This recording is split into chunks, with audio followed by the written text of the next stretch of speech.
আলাইকুম রহমতুল্লাহি ওয়া বারাকাতুহু।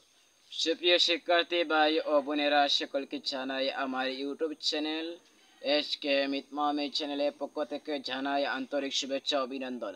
আশা করি তোমরা সকলেই ভালো আছো। তোমাদের সামনে পরীক্ষা আসতেছে, পড়ালেখা কেমন চলতেছে আমাকে কমেন্ট করে তোমরা জানাবা। আর আমি আজকে তোমাদের সাথে আলোচনা করব দাখিল দশম শ্রেণীর বাংলা প্রথম পত্র নিয়ে।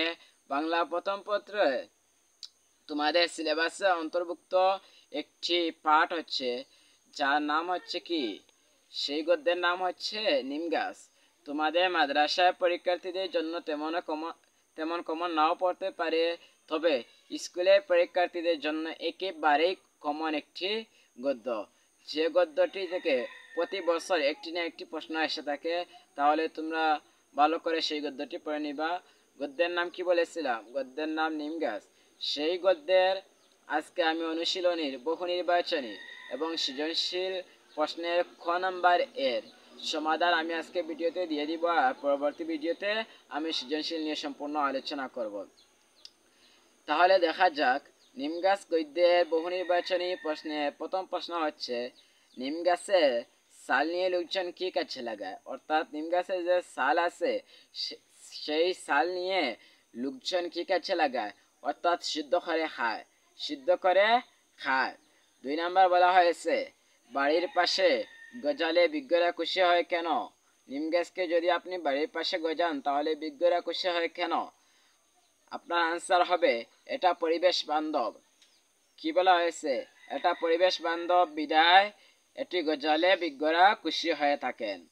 তারপরে একটি উদ্দীপক দেওয়া হয়েছে, উদ্দীপক দিয়ে বলা হয়েছে যে আমাদেরকে 3 নম্বর প্রশ্নের সমাধান করে দিতে হবে। তাহলে আমরা উদ্দীপকটি এক নজর পড়ে নেই। গফুরের প্রিয় ষাঁড় মহেশ প্রায় 8 বছর প্রতিপালন করেছে। গফুর সাধ্যমতে তার যত্ন নেয়। পরিবারের কেউ মহেশকে চায় না, কিন্তু গফুর সন্তান স্নেহে তাকে লালন করে। নিজের খাবার না খেয়ে মহেশকে খাওয়ায়। ঘরের চাল থেকে খড় পেড়ে মহেশকে খেতে দেয়। 3 নম্বর যে প্রশ্ন দেওয়া হয়েছে, উদ্দীপকে মহেশ এর সঙ্গে যে দিক দিয়ে নিমগাছ গল্পের লক্ষ্মী বউয়ের সাদৃশ্য করা যায় বলা হয়েছে, তাহলে তোমাদের আনসার কোনটি হবে? অপশনাল আমাদেরকে দেওয়া হয়েছে যে অবদানে, প্রয়োজনীয়তার, পরোপকারে। তাহলে আমরা অপশনাল থেকে বেছে নিব যে অবদানে আর পরোপকারে। এই দুইটি হবে আমাদের আনসার। তাহলে আমরা দেখি তো সৃজনশীলের ক নম্বরে আমাদেরকে কি বলা হয়েছে। সৃজনশীলের ক বলা হয়েছে, চর্মরোগের অব্যর্থ মহৌষধ কোনটি? কি বলা হয়েছে? চর্মরোগের অব্যর্থ মহৌষধ কোনটি?